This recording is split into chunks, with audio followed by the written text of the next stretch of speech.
नमस्कार, आप देख रहे हैं इलेक्शन कैफे। मैं सुनील कुमार। आज के मेहमान सुमित सर, बाबा, विचित सर, मयंक सर और पुण्येंदु जी, आप सभी का स्वागत है। मयंक सर, आपने सुना भी होगा कि ममता बनर्जी ने बयान दिया है जिसमें उन्होंने कहा है कि वो तीसरे फ्रंट मतलब इंडिया गठबंधन की सरकार बनेगी, देश में बनेगी, उस पर ज़्यादा जोर दे देते हैं हम लोग, तब वो बाहर समर्थन देंगे। तो बाहर से समर्थन देने का मतलब ये है कि क्या वो अपने आप को इंडिया गठबंधन से अलग मानती हैं? क्योंकि अगर वो नेशनल अलायंस पूरे देश में अगर वो पार्ट है इंडिया अलायंस का, वो नीतीश कुमार और ममता बनर्जी जो स्टार्टिंग में लीड इंडिया अलायंस को बनाने में महत्वपूर्ण भूमिका निभाए थे, वो धीरे धीरे छटक रहे, तो उसमें दूसरा नाम इनका भी कहा जाएगा। अब ये बयान दे देना कि भाई बाहर से सरकार समर्थन दूंगी, पहले आपने स्टेट में अलायंस नहीं किया, बाहर से समर्थन देने के बाद कही गई, तो ये कहीं ना कहीं ये दिखा रहा है कि इंडिया अलायंस अपने आप में ही कमजोर हो गया। जो अलायंस 4 महीने 6 महीने पहले तक बहुत मजबूत दिखता था। आपको क्या इसके पीछे की राजनीति समझ में आता है?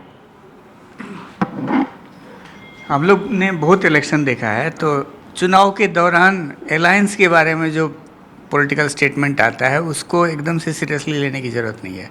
4 के बाद ये सब स्टेटमेंट को हम लोग को एकदम से माइक्रोस्कोप से देखने की ज़रूरत होगी और उसके फाइन प्रिंट को। अभी जो है उनका कोई कंपल्सन होगा, कोई फीडबैक आया होगा कि कांग्रेस से लेफ्ट से दूरी बनाने में ही फ़ायदा है अभी, इसीलिए वो कर रही हैं। 4 के बाद उनका स्टेटमेंट यही एकदम से बदल जाएगा। तो हम लोगों ने चूँकि बहुत सारा देखा है इस तरह का, तो इस पर बहुत सीरियस होने की ज़रूरत नहीं। हमको नहीं लगता है क्या कि इससे कोई बड़ा सिग्नल आ रहा है। मतलब किसी ने हम लोग को याद रखना चाहिए कि टीएमसी का कैंडिडेट एक यूपी से भी चुनाव लड़ रहा है। हाँ, तो और यहाँ जो हाल में जो रैली हुई थी उसमें किसी ने ममता दीदी का स्टेटमेंट भी पढ़ा है क्या है कि हम लोग इंडिया अलायंस के हिस्सा हैं, और अभी ये बयान मिडल ऑफ इलेक्शन में, तो कोई फीडबैक होगा उस पर रिएक्ट कर रही होंगी। इससे इंडिया अलायंस को क्या होगा या एनडीए में दूसरा चीज़ ये हो सकता है कि शायद कि वो अगर कोएलिशन की सरकार बनती है, अगर कोएलिशन की सरकार होती है, तो वो अपना ऑप्शन खुला रखना चाहती है कि जहाँ बेटर डील मिलेगा वहाँ जाएंगे। शायद इसका ये मतलब हो सकता है, लेकिन इसमें भी यह है कि 4 के बाद जो स्टेटमेंट होगा उसको देखने की ज़रूरत है। अभी तो हीट ऑफ इलेक्शनियरिंग में निकल जाता है और उसको बहुत पढ़ने की ज़रूरत नहीं है। कुछ रिपोर्ट्स में ये भी कहा जा रहा है कि अगर ऑपोजिशन सरकार बनती भी है तो क्या वो प्राइम मिनिस्टर का उम्मीदवार बन सकती है? ऐसा आपको लगता है अगर ऑपोजिशन की गवर्नमेंट बनती है तो? नहीं, वैसा नहीं है। ममता भी बहुत पोलराइजर है, तो कोलिशन में कंसेंसस बिल्डिंग बहुत इंपॉर्टेंट होता है। ऐसे लीडर को बनाया जाएगा जो सबको साथ लेके चले।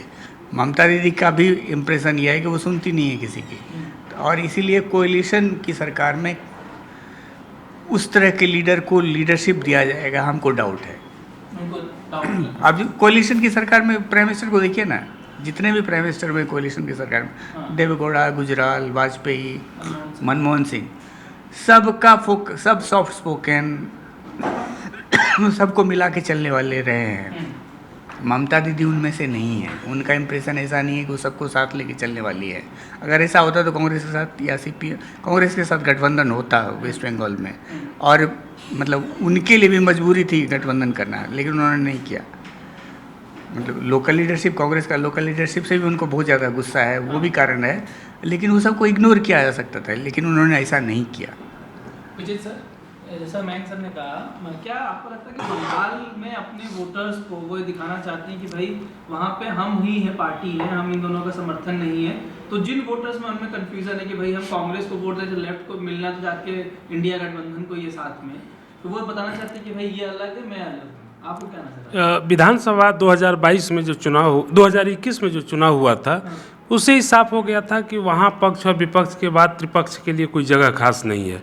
तो मुझे नहीं लगता कि कांग्रेस और लेफ्ट के लिए बहुत जगह बची है, और मायावती को अपने ममता बनर्जी को अपने वोट के लिए ये सोचना पड़े कि वो कहाँ बिदकेंगे या चले जाएंगे।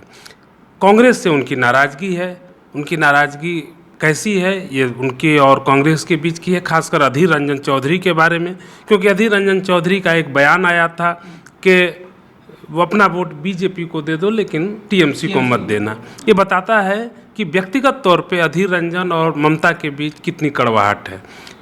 इससे आगे एक बात और भी है कि ममता बनर्जी यहाँ अपने स्टैंड पर थोड़ा सही हैं कांग्रेस को लेकर के, क्योंकि कांग्रेस वहाँ गठबंधन होता कांग्रेस से तो उसमें लेफ्ट भी होता। ममता कांग्रेस को तो बर्दाश्त कर सकती हैं, वो लेफ्ट को बर्दाश्त नहीं कर सकती।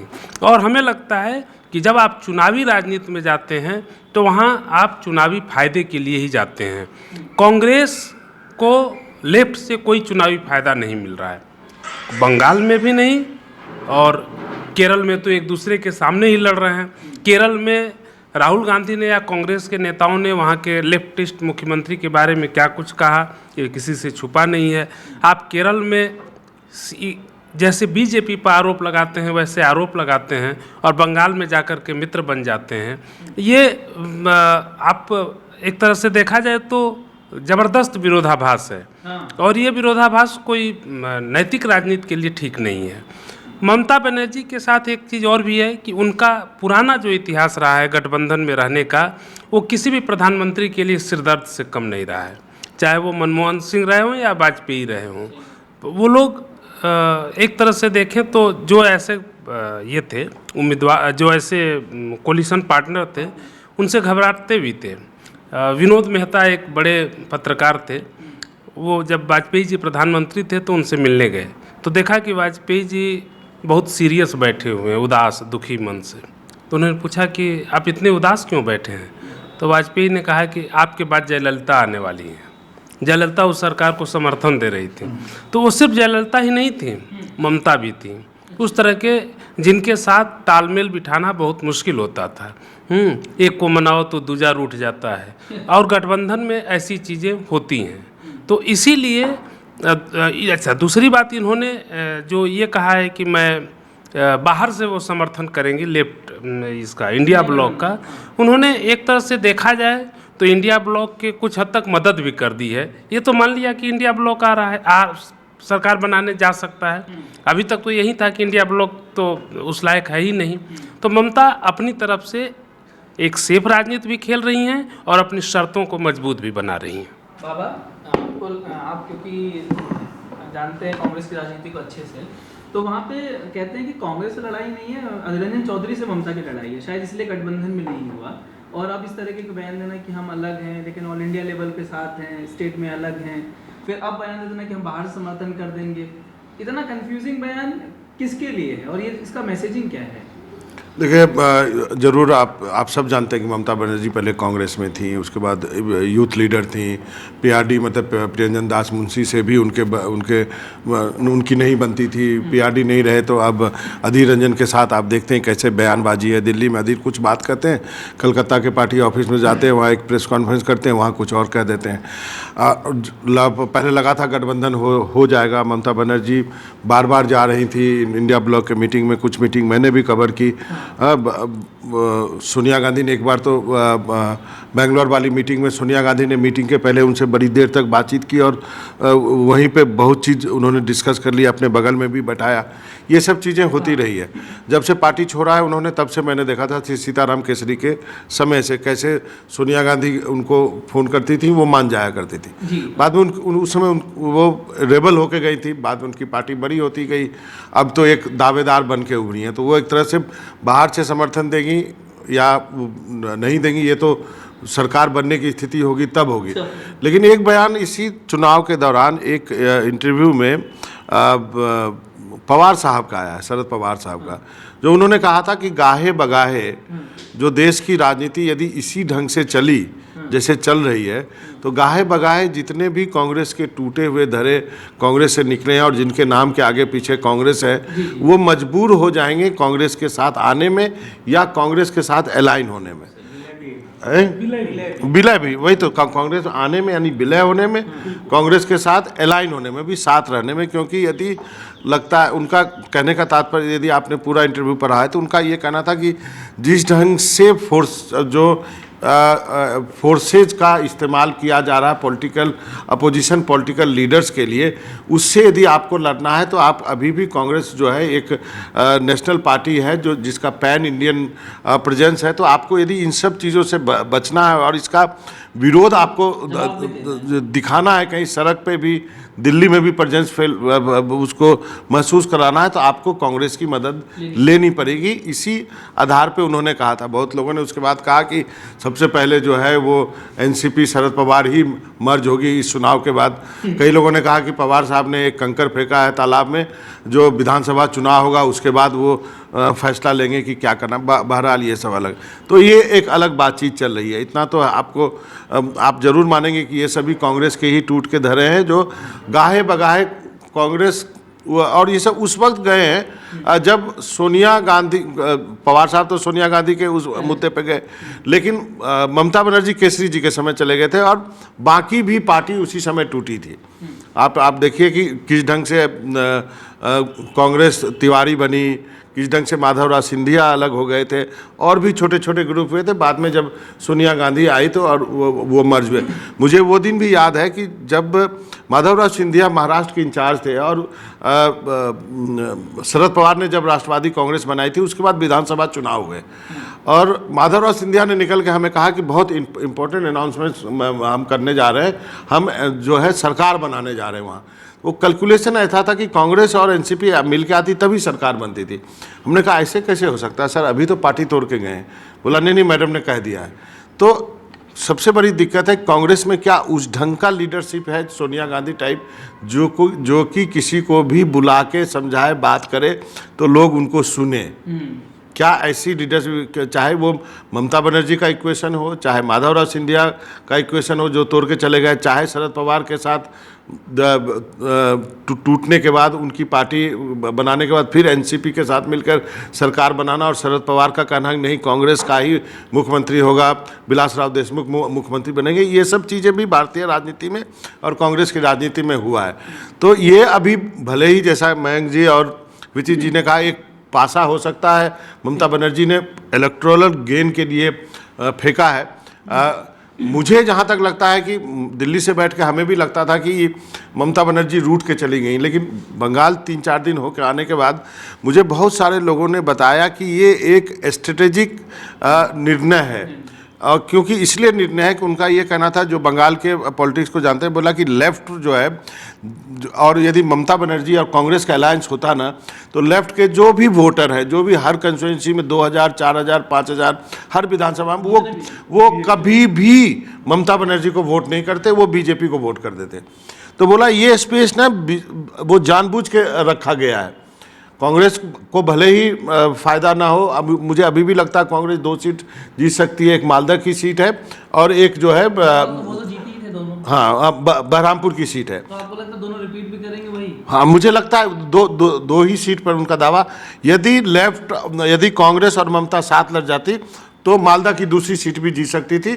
वहाँ पे 3 लाख से ज़्यादा वोट जो है वो बीजेपी, 3 लाख के बराबर कांग्रेस ले गई और उसी वजह से बीजेपी वहाँ जीती है। मैंने कैलकुलेट किया था कम से कम 7 या 8 ऐसी सीटें थी, मैंने वोट परसेंटेज जोड़ के देखा था कि आप कांग्रेस, लेफ्ट और टीएमसी का वोट मिल जाते तो वो जो है 8 सीट और निकल सकती थी, लेकिन वो ही हुआ नहीं। उसके पीछे यही तर्क दिया गया बंगाल के जर्नलिस्टों ने, यदि ये तीनों मिल जाते तो वो जो है लेफ्ट का काडर जो है और जो कुछ कांग्रेस का भी काडर ऐसा है वो शायद बीजेपी को वोट करता। अब इसमें कितनी सच्चाई है 4 तारीख को पता चलेगा, क्योंकि इलेक्शन हुआ, लेफ्ट कांग्रेस है नहीं। हालांकि लेफ्ट की रैली में देखेंगे भीड़ दिखेगा, युवा लोग भी दिखेगा। इसी तरह की एक रैली विधानसभा में जब कवर करने गया था तो देख के मैं चकरा गया था, अरे यार विमान बोस रैली कर रहे थे और उसमें कलकत्ता में रैली थी, बहुत सारे लोग आए थे, लेकिन ब्रिगेड मैदान वाला, लेकिन वो वोट में वो सीट में आया नहीं। क्या इस बार भी वैसा होगा या क्या होगा? तो ममता बनर्जी ने जरूर एक हम जैसे लोगों को एक पॉलिटिकल डिबेट करने का मौका जरूर दिया है। सर इस बयान के बाद देखा है ममता जी ने क्लेरिफिकेशन भी जारी किया। फिर बाद में उन्होंने कहा कि मेरे बयान को गलत पढ़ लिया गया, इंडिया अलायंस मेरे दिमाग की सोच थी, मतलब मेरी उपज थी, हम लोगों की उपज थी, तो मैं उससे अलग कैसे हो सकती हूँ? क्या उनको 2 दिन में समझ में आ गया कि भाई ये कदम मेरे लिए उल्टा पड़ेगा? क्योंकि जो लोग समर्थन कर रहे थे कांग्रेस के बहाने ही, जो टीएमसी को, अगर वो बाहर हो जाएंगे तो फिर टीएमसी को वो सपोर्ट भी कम हो जाएगा। देखिए ममता बनर्जी ने आग लगाई थी, उन्हीं को बचानी थी क्योंकि उनको चुनाव के बीच में इस बयान की कोई जरूरत नहीं थी। जैसे मयंक जी बोल रहे थे कि 4 चरण का मतदान हो गया, 3 चरण का बाकी, और आप कह रही हैं कि मैं इंडिया, अगर सरकार बनती है इंडिया अलायंस की, तो मैं बाहर से सपोर्ट करूँगी। ये कह के आप ही ने ये शगुफा पैदा किया लोगों के मन में कि क्या उन्होंने इंडिया अलायंस को त्याग दिया है, क्या वो इंडिया अलायंस के साथ नहीं रहना चाहती हैं। हमने ये चर्चा क्यों तय की? इसीलिए तय की कि क्या बीच चुनावों में नीतीश कुमार पहले चले गए, ममता अब चली गई, तो इंडिया अलायंस के साथ क्या हो रहा है? यही बात जो हमने और तुमने समझी ऐसे सामान्य बुद्धि के तौर पे, वही बात अधीर रंजन चौधरी ने, उन्होंने बयान वापस इसलिए लिया कि अधीर रंजन चौधरी ने आज कल देर रात को बयान जारी किया और कहा गया ये तो भाग गई। मैं तो पहले ही बोलता था ये कभी इंडिया के साथ नहीं थी, ये इंडिया को छोड़ गई है, ये बीजेपी के साथ जाएंगी, ये बीजेपी के साथ रह चुकी हैं। उन्होंने एनडीए की याद दिलाई जो आप वाजपेयी जी की बात कर रहे थे। तो अधीर रंजन के इस बयान के बाद आज उनकी रैली थी थर्सडे को, आज ही के दिन अखबारों में मैं पढ़ रहा हूँ, टाइम्स ऑफ इंडिया में, इंडिया में सब जगह रिपोर्ट है कि ममता ने अपने बयान से सफाई जारी की है और कहा है कि भाई मैं इंडिया अलायंस मैंने बनाया था, इसकी जो कह रहा ना उपज, हमने ये बीज डाला था इंडिया अलायंस से, मैं कैसे अलग हो सकती हूँ, कोई हो जाए भली हो जाए, हम कहीं नहीं जा रहे। मेरी दिक्कत सिर्फ बंगाल की है, बंगाल में जो कांग्रेस है, बंगाल में जो लेफ्ट है, इनके साथ हम नहीं हो सकते हैं, पर दिल्ली में जो इंडिया ब्लॉक है उसके साथ मैं हूँ। खैर इतना कुछ करने के बावजूद भी जो बात बाबा कह रहे थे, और उस बात को मैं भी, ये ऐसा फीडबैक हमारे पास भी आया था कि ये बहुत ही सोचे समझे तरीके से जानबूझ के अलायंस नहीं किया गया है। हाँ, वहाँ पे जानबूझ के ट्रायंगुलर कॉन्टेस्ट को उसको बनाया गया।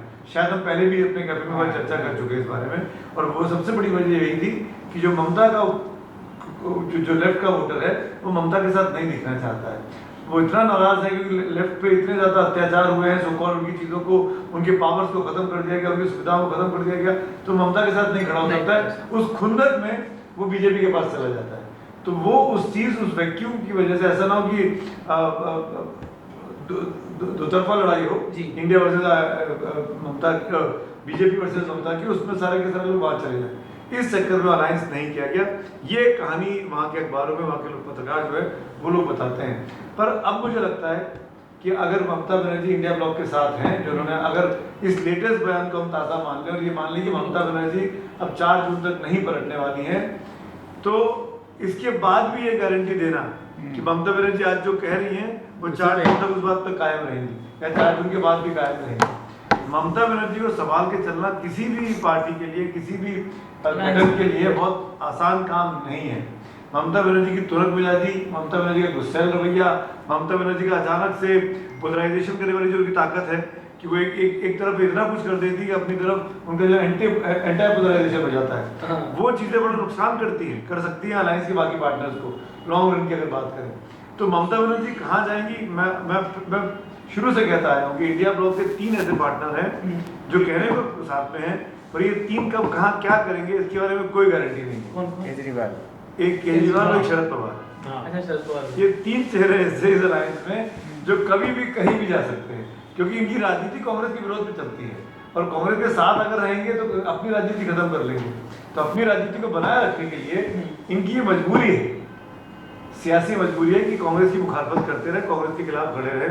शरद पवार साहब की जो दोस्ती है मोदी जी के साथ, अमित शाह के साथ छुपी नहीं है, जग जाहिर है। अरविंद केजरीवाल कल भले रोड शो किया दिल्ली में, उन्होंने 3 पर भाषण नहीं दिया। उन्होंने रोड शो किए कांग्रेस के समर्थन में, पर भाषण नहीं दिया, क्योंकि कांग्रेस भी नहीं चाहती थी कि भाषण दे। कल लखनऊ में भी अरविंद केजरीवाल नहीं थे प्रेस कॉन्फ्रेंस में, वो भी, हाँ, तो दोनों एक दूसरे को अवॉइड कर रहे हैं। हाँ, बाबा ने कहा ना कि इसका इलेक्टोरल लॉजिक, और हम लोगों ने इसको देखा भी है। मिदनापुर एक सीट है वहाँ, मिदनापुर में का बहुत इंटरेस्टिंग इलेक्शन रहा है। पहला इलेक्शन जनसंघ का 2 या 3 सीट इंडिया में मिला था, उसमें मिदनापुर एक था। पहला इलेक्शन जनसंघ, और 17वां लोकसभा में दिलीप घोष वहाँ से जीते, बीजेपी। उसके बाद से उस बीच में जो हमारे गृह मंत्री हुआ करते थे कभी, इंद्रजीत गुप्ता, वो 4 बार जीते हैं वहाँ से। उसके बाद से वो लेफ्ट का गढ़ हो गया था। तो अब उससे अंदाज़ा लगा सकते हैं कि पूरा जनसंघ का कैडर शायद शिफ्ट हो गया होगा। अब 75 साल के बाद उसका रिवर्सल हो रहा है। उसी को रोकने के लिए शायद ये स्ट्रैटेजी बनाई होगी, गई होगी कि हाँ, ट्रायंगुलर है कि लेफ्ट का जो कैडर है कम से कम वो लेफ्ट के साथ ही रहे, बीजेपी में न शिफ्ट हो जाए। जैसा कि 2019 में बताया जा रहा था कि पूरा बीजेपी में शिफ्ट हो गया। तो चूँकि हम लोग पहले बात कर चुके हैं कि ममता पोलराइजर है, तो और इतने साल से इनकम्बेंट हैं वो, तो एंटी इनकम्बेंसी वोट भी फिक्स्ड है। वो एंटी इनकम्बेंसी वोट अगर स्प्लिट होगा तो ममता को फायदा होगा। तो इसी लॉजिक से इस चीज में बाकी सब एक बात है, लेकिन एक तरफ एक बात और भी है कि ममता बनर्जी भले ही स्ट्रेटेजी के तहत ट्रायंगुलर कॉन्टेस्ट में गई हो, इंडिया अलायंस की रणनीति रही हो, लेकिन एक बात और तय है कि वो अधीर रंजन को नहीं पसंद करते और अधीर रंजन चुनाव हारे इसकी भरपूर कोशिश कर रहे हैं। तो उसका भी इसीलिए उन्होंने यूसुफ पठान को नहीं बस नहीं मैं बिल्कुल नाराज नहीं होंगे। मुझको एक चीज़ नहीं कि ये ममता बनर्जी के का जो वोट है वो वोट कोई आसमान से नहीं टपका है, वो लेफ्ट का ही सारा वोट है। और क्या? तो इसीलिए हम ये हाँ का वोट नहीं है, लेफ्ट नहीं लेफ्ट वोट है नहीं तो लेफ्ट का वोट कहाँ गया? लेफ्ट पूरी सरकार वो कांग्रेस का वोट नहीं नहीं मैं बताऊँ। हाँ ठीक है, ये एक मेरा यही सवाल है कि अगर वो वोट ममता बनर्जी लेफ्ट पूरी तरह से पावर में थी और लेफ्ट के बाद अगर ये आए तो क्या लेफ्ट को जितना ज़्यादा वोट मिलता था, सरकार बनाती थी, उतना ज़्यादा वोट कांग्रेस के पास भी था? 40%। उससे पहले आप देखिएगा तो 75 तक ना सर, 77 के बाद हाँ, से, हाँ 77 से पहले कांग्रेस लगातार सरकार बनाती रही, 67 को छोड़ दिया जाए। हाँ 77। तो उससे पहले कांग्रेस का वोट शेयर था ना, हाँ, बिल्कुल। कांग्रेस से ही अलग होके इन्होंने बनाया तृणमूल कांग्रेस, वो कांग्रेस ही है। लेकिन कांग्रेस का जो वोट था थोड़ा बहुत उसमें ऐड नहीं वो मैं आपका प्रकाश डालता हूँ, प्रकाश डालता हूँ। चूँकि आंकड़ों की बात है तो आंकड़ों का देखिए जो बंगाल का चुनाव 14-19 दोनों मिला के देखते हैं तो 14 में 2 सीटें मिली बीजेपी को, 17% वोट, और 19 में 23% का उछाल उन्होंने किया, 40% वोट और 18 सीटें। और ममता दीदी ने भी खास बात है कि ममता दीदी की सीटें घटी, 14 में उनको 34 आई और 19 में उनकी सीटें 22, तो घट गई कितनी है आपकी? 12 सीटें घटी, लेकिन वोट नहीं घटे। वोट उनके 39% से घट के बढ़ के हुए 43%, तो वोट बढ़ाया। ममता दीदी ने फिर 2021 में अपना वोट बढ़ाया, 43% लोकसभा में तो 48% चली गई, बीजेपी 40 से घट के 38 पे आ गई। तो ये कुल मिला के कहानी है। अब ये वोट स्विंग किधर हुआ? आप जो पूछ रहे हैं ये वोट इधर उधर कैसे हुए, तो किसके वोट आए? देखिए अगर दीदी की आप बात कर रहे हैं तो 2000 आप ऐसे देखिए ना, 2004 में दीदी मतलब ममता दीदी को आए 21% वोट पार्टी के तौर पे, 9 में बढ़े वो 21 से बढ़ के 31 हुए, ठीक है। अब कांग्रेस के ममता दीदी को लेफ्ट के भी वोट आए और कांग्रेस के भी वोट आए, थोड़ा बहुत बीजेपी के भी वोट आए, लेकिन उनको जो फायदा हुआ है मेजर वो कांग्रेस के वोट घटने से ही हुआ है, क्योंकि कांग्रेस को मिले थे 4 में 15% वोट और 19 में मिले 6% वोट, तो वो भी है। और बीजेपी को तो बढ़ गए ना, मैं तो कांग्रेस की बात कर रहा हूँ, कांग्रेस के वोट घट रहे थे ना, कांग्रेस के जो घट रहे थे वोट और ममता दीदी के बढ़ रहे थे, तो सीधा वो कांग्रेस के वोट शिफ्ट होते जा रहे थे ममता दीदी में। लेकिन ये कहानी इतनी आसान भी नहीं है, क्योंकि जैसा कि मैंग सर लेफ्ट का वोट घट रहा था, वो देखिए मैं ये अभी उसका भी आंकड़ा दे रहा हूँ। मैंग सर ने एक दिन इसको एक्सप्लेन भी किया था कि मोदी के आने के बाद बहुत सारे स्टेट्स में इलेक्शन जो है पोलराइज्ड हो गया है। बंगाल उसका एक बहुत बड़ा उदाहरण है कि मोदी की एंट्री के साथ ही इलेक्शन पोलराइज हो जाता है, मतलब या तो आप मोदी को हरा रहे हो या जिता रहे हो। तो उसमें क्या होता है, जो थर्ड फोर्सेस है ना, जैसे आप देखेंगे 14 और 19 के वोट में आपको बहुत साफ अंतर दिखेगा। 14 में कांग्रेस को मिला 10% वोट, सीपीएम को मिला 23% वोट, लेकिन 19 में कांग्रेस को 6% और सीपीएम को 6%। विधानसभा में 21 में आके तो ये और गिर गए। मतलब इलेक्शन पूरी तरह बाइपोलर, बीजेपी वर्सेस टीएमसी। इसमें क्या होता है कि ये जो छोटी पार्टी मतलब दूसरी पार्टियां जिनको लगता है मेन अब ये जीत हार से परे हैं, अब वोटर लॉयल नहीं रह गया, वो इतना पोलराइज इलेक्शन हो जाता है कि वो एक पार्टी को या तो हराने के लिए वोट करता है या दूसरी पार्टी को जीत, बहुत ही पोलराइज्ड। वैसा ही हाल बंगाल का है। अब ये वोट आए कहाँ से? ये जो ट्रेडिशनल कांग्रेस या लेफ्ट के जो वोटर थे, सीएसडीएस का आंकड़ा बताता है कि जो लेफ्ट के वोटर जिन्होंने पहले जो लेफ्ट को वोट करते थे, वो 2019 में ऐसे लेफ्ट वोटर ने 39% लेफ्ट वोटर ने बीजेपी को वोट किया और 31% टीएमसी ने। मींस बड़ा हिस्सा बीजेपी का था, लेकिन ऐसा नहीं कि टीएमसी को कम गया। 39 और 31 तो अंतर है, लेकिन ये 8% का अंतर भी बहुत है। कांग्रेस का जो वो था ट्रेडिशनल वोटर, उसने 32% बीजेपी को किया और 20% टीएमसी को किया। इसीलिए आप पाएंगे कि जो अंतर था वो 3% का अंतर रह गया था। सीटों में वो 4 सीटों का अंतर था।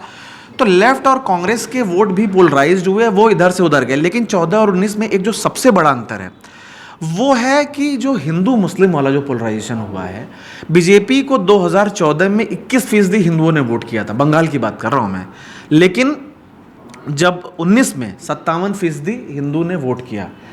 ऐसा ही टीएमसी का ये आंकड़ा घट गया। टीएमसी को जो हिंदू ने वोट किया था 40% हिंदू ने 14 में वोट किया, वो घट के 19 में 32% हुआ। लेकिन मुस्लिम में क्या हुआ, 40% जो मुस्लिम मतदाता थे उन्होंने 14 में टीएमसी का वोट किया, जो 19 में बढ़ के 70% हो गया। तो एक क्लियर पोलराइजेशन है। इसीलिए आप पाएंगे आज भी चुनाव में सीए की बात होती है, ममता दीदी कहते हैं हम सीए वापस कर देंगे। आज ही प्रधानमंत्री जो है वो आजमगढ़ में भाषण दे रहे थे, सीए को लेकर बहुत लंबा, कल आपने सर्टिफिकेट मिला सीए को लेकर के नागरिकता का। तो बीजेपी इसको एक बड़ा मुद्दा बना रही है। पश्चिम बंगाल में वैसे भी ये बड़ा मुद्दा है, संदेश खली के भी मुद्दे में कम्युनल पोलराइजेशन जुड़ा हुआ है। तो लड़ाई ये बहुत ही मतलब कांटे की लड़ाई है। और दीदी जो ये कह रही हैं कि हम मतलब बंगाल की कांग्रेस और बंगाल की लेफ्ट से हमारा कोई लेना देना नहीं, हमारा गठबंधन लेफ्ट का है, बंगाल वाले तो बीजेपी के साथ मिले हुए हैं, ये वही संदेश देना चाहती हैं कि हमारे और बीजेपी के बीच में मुकाबला, हमारा इनसे कोई लेना देना नहीं। अब वो चाहती हैं कि भाई एक तो इसमें दो चीज़ हो, या तो इनका जो बीजेपी को हराना चाहते हैं वो हमें वोट दें, या तो इनके वाले वोटर इन्हीं के पास रहें, इनका वोटर बीजेपी में शिफ्ट ना हो। क्योंकि पिछली बार 3% का अंतर था, मतलब बहुत ही वो, अगर बीजेपी इंप्रूव करेगी तो कहाँ से लेगी वोट, या तो टीएमसी या लेफ्ट का कुछ वोट डेंट करे या दीदी का डेंट करे। दीदी ने अपना एक तरह से स्ट्रांग होल्ड बना के रखा है, अब वो 48% पे भी चली गई। अब अगर जो लेफ्ट और कांग्रेस का जो बचा खुचा वोट है उसमें से 2-3% अगर बीजेपी किसी तरह से और खींच लेती है बाइपोलर इलेक्शन में, अगर इसको लगता है टीएमसी से नाराज है हम तो हराने के लिए बीजेपी को वोट करेंगे, तो लड़ाई इसलिए बहुत कांटे की है।